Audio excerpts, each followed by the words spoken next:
Uttarandhra MLC ఎన్నికకు notification విడుదలైంది. అయితే ఇప్పుడు 2 పార్టీల నుంచి పోటీకి నిలబెడతారా అనేదే ఒక ప్రశ్న. ఇప్పటి వరకు టీడీపీ నుంచి ఎవరిని నిలబెట్టబోతున్నారు, లేకపోతే కూటమి నుంచి టీడీపీ నుంచా, జనసేన నుంచా, బీజేపీ నుంచా అనేది పక్కన పెడితే కూటమి నుంచి ఒక అభ్యర్థిని నుంచోబెట్టాలి. ఆ అభ్యర్థి కూడా టీడీపీ అభ్యర్థినే నుంచోబెట్టాలి అని చెప్పి టీడీపీ భావిస్తున్నట్లుగా తెలుస్తుంది. అయితే మరొక పక్కన వైసీపీ ఇప్పటికే బొత్స సత్యనారాయణని ప్రకటించేయటం జరిగింది. అయితే ఇక్కడ ఒక విషయం ఏంటంటే, మనం దీని గురించి 2 రోజుల నుంచి కూడా మాట్లాడుకోవటం జరుగుతుంది.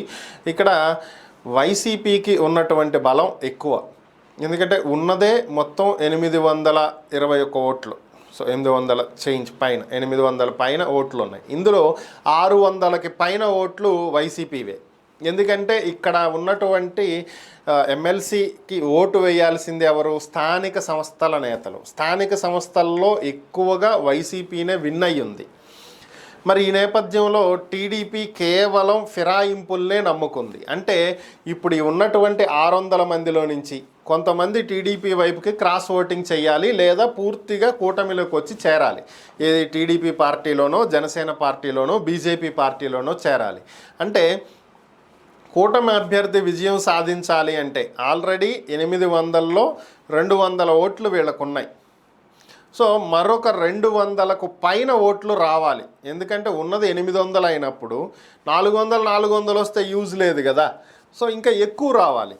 కాబట్టి ఇప్పుడు వైసీపీలో ఉన్నటువంటి వాటి నుంచి ఉన్న 600 పైచీలకు ఓట్ల నుంచి దాదాపు 200 పైచీలకు ఓట్లు టీడీపీలోకి వచ్చి చేరాలి. ఇంత బల్క్గా ఇప్పుడు ఎవరు వచ్చి చేరతారు అంటే, ఇప్పటికే ఉత్తరాంధ్రలో ఉన్నటువంటి టీడీపీ ఎమ్మెల్యేలంతా కూడా సాయశక్తులా ప్రయత్నిస్తున్నట్లుగా తెలుస్తుంది. వీరు ఎంత ట్రై చేసినా వైసీపీ వాళ్ళు పార్టీ మారటానికి ఇష్టపడుతున్నట్లుగా, అంత ఆశాజనకంగా ఉన్నట్లుగా అనిపించట్లేదు. సో ఓవరాల్గా ఇప్పుడు పోటీకి నిలబెట్టి ఓడిపోయారనుకోండి, ప్రభుత్వం ఏర్పడిన 2 నెలల్లోనే వ్యతిరేకత వచ్చిందని చెప్పుకుంటారు. అలాగని చెప్పి నిలబెట్టలేదనుకోండి, ఓడిపోతామనే భయంతో నిలబెట్టలేదంటారు. సో ఎటొచ్చినా కూడా ప్రభుత్వానికి ఇరకాటమే ఇప్పుడు. సో ఇలాంటి పరిస్థితుల్లో పోనీ ఎవరిని నిలబెడదాము అంటే, అటు పక్కన నుంచుంది బొత్స సత్యనారాయణ. ఆయనకు ధీటైనటువంటి వ్యక్తినే నిలబెట్టాలి, లేదా ఆయన సామాజిక వర్గానికి చెందిన వ్యక్తిని నిలబెట్టాలి. సో తూర్పు కాపు ఆయన. సో అదే తూర్పు కాపు సామాజిక వర్గానికి చెందినటువంటి వ్యక్తి, అంత బలమైనటువంటి వ్యక్తి ఎవరున్నారు? సో అంటే ఇప్పుడు క్యాస్ట్ పరంగా చూసి కొంతమంది ఓట్లు ఇటు వేసేటువంటి అవకాశం ఉంటుందేమో అనేటువంటి ఒక ఆలోచన. సో అంటే క్రాస్ ఓటింగ్ని నమ్ముకుని, కులాన్ని నమ్ముకుని ఈసారి ఎమ్మెల్సీ ఎన్నికల్లో గట్టెక్కాలి అనేది కూటమి భావిస్తున్నట్టుగా కనిపిస్తుంది. ఒక రకంగా చెప్పాలంటే ఇది అత్యాశే. ఎందుకంటే 600 ఓట్లు పైన వాళ్ళు పెట్టుకుని అందులో నుంచి 200 పైన ఓట్లు ఇటు వచ్చి పడతాయా అంటే అది చిన్న విషయం అయితే కాదు అది. సో ఇది అత్యాశే అవుతుంది.